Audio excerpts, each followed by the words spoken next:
Hello students of class 10th, myself Saba Shaukat, PMIC Lakhpeda बाग बाराबंकी।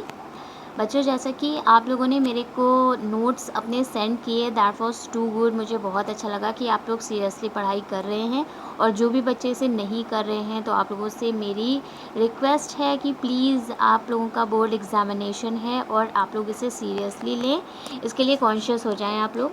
तो आज मेरी जो चैप्टर तो हमारा कंप्लीट हो चुका है, और आज मैं आप लोगों को रिवीजन ऑफ चैप्टर 1 बताने जा रही हूँ। ये चैप्टर 1 का मैं रिवीजन बताने जा रही हूँ, और रिवीजन से मेरा मतलब सिर्फ यही है कि आप लोगों ने जो भी अपने नोट्स प्रिपेयर किए हुए हैं, तो आप लोग ये चेक कर लें कि सभी इक्वेशंस और रिएक्शंस आप लोगों ने उसे लिखा है कि नहीं लिखा है, because it's a very important chapter for board examination, including the marks approximately 4 to 5 marks. Okay, so 4 से 5 नंबर का ये कैप्चर करता है आपके बोर्ड एग्जामिनेशन में। तो आप लोग ये शो कर लें कि जो भी चीज़ें मैं बता रही हूँ ये आप लोगों ने अपने नोट्स में लिखी हुई हैं कि नहीं लिखी हुई हैं। और मेरी पीपीटी बिल्कुल रेडी है for the next video of acid के लिए। सो अभी मैं आप लोगों को ये बताने जा रही हूँ कि कौन कौन से टॉपिक्स को आप लोगों ने कवर किया है। ठीक है, पहला आप लोगों ने टॉपिक कवर किया है केमिकल रिएक्शन, यानी कि रासायनिक अभिक्रिया।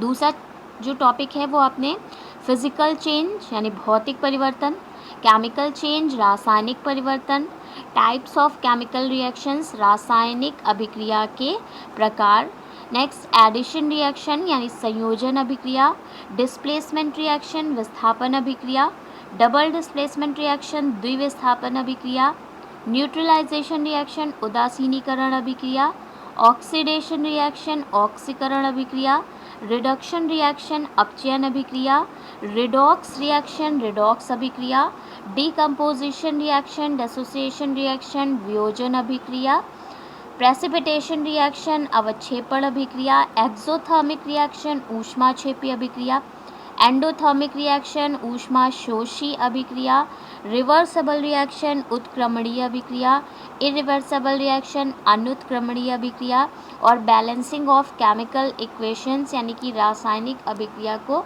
संतुलित करना।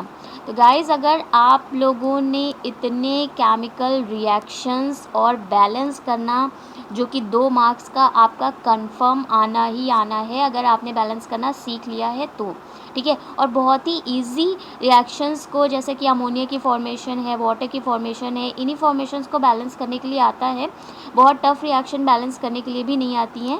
तो अगर इतनी चीज़ें आपने पूरे चैप्टर 1 से तैयार कर लिया है, तो आप मान के चलिए कि, और जो भी मैंने आपको रीजनिंग क्वेश्चन आंसर्स दिए थे, वो reasoning question answer most important question answers हैं। तो जितना भी मैं आपको टास्क प्लस वर्क लेते हुए चल रही थी, अगर आपने उतना कम्प्लीटली तैयार कर लिया है तो आपका 4 to 5 मार्क्स का ये चैप्टर कंप्लीट हो गया है। दूसरी चीज़, मैंने आपसे कहा था कि आप लोग लिख कर के भेज रहे हैं, बहुत अच्छी बात है, लेकिन आप लोगों की प्रेजेंटेशन पे थोड़ा सा उसमें कमी है। ठीक है, तो मैं आज आप लोगों को बताने जा रही हूँ कि आपकी प्रेजेंटेशन में कमी क्या है। तो first of all, just like आपको लिखना है डबल डिस्प्लेसमेंट रिएक्शन पे शॉर्ट नोट। ठीक है, तो डबल डिस्प्लेसमेंट रिएक्शन पे शॉर्ट नोट लिखने का जो तरीका है वो मैं तरीका आपको बताने जा रही हूँ।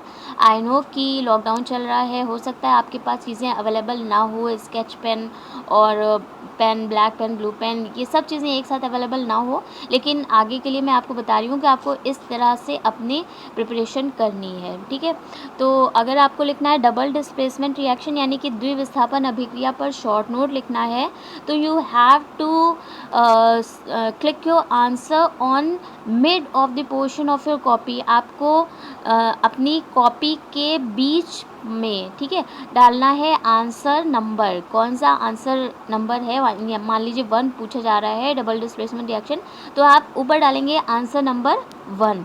आंसर नंबर 1 डालने के बाद उसी आंसर नंबर 1 के जस्ट नीचे मिड लाइन में आप डालेंगे डबल डिस्प्लेसमेंट रिएक्शन यानी द्विविस्थापन अभिक्रिया। और हिंदी मीडियम अगर आप इन दोनों को कंबाइन करके हेडिंग डालते हैं, that must be very beneficial for you to obtain the marks. ये आपके मार्क्स ऑब्टेन करने के लिए बहुत ही अच्छा है, ठीक है। तो डबल डिस्प्लेसमेंट रिएक्शन और द्विविस्थापन अभिक्रिया आप डालेंगे। उसके बाद आप उसे लिखना स्टार्ट करेंगे नेक्स्ट लाइन से। जिस तरह से हम लोग पैराग्राफ में लिखते हैं उस तरह से आप डबल डिस्प्लेसमेंट रिएक्शन के बारे में लिखना स्टार्ट करेंगे। लिखने के बाद आप नेक्स्ट नीचे उसकी रिएक्शन लिखेंगे। रिएक्शन लिखने के बाद आपको रिएक्शन के नीचे और ब्लैक पेन से आपको रिएक्शन लिखनी है, ब्लैक पेन से ही उसके नीचे उसका नाम भी लिखना है और उसके बाद वो आंसर कंप्लीट होगा। जितने भी लोगों ने मुझे अपने नोट्स सेंड किए हैं उनमें यही कमी है कि आपने अगर रिएक्शन लिखी है तो उसके नीचे उसकी इक्वेशन नहीं लिखी है, अगर इक्वेशन लिखी है तो उसके नीचे उसका नाम नहीं लिखा है। तो इन सब चीज़ों को ध्यान रखेंगे। और now your chapter 1 is completed, so next video will be for a set. Thank you so much.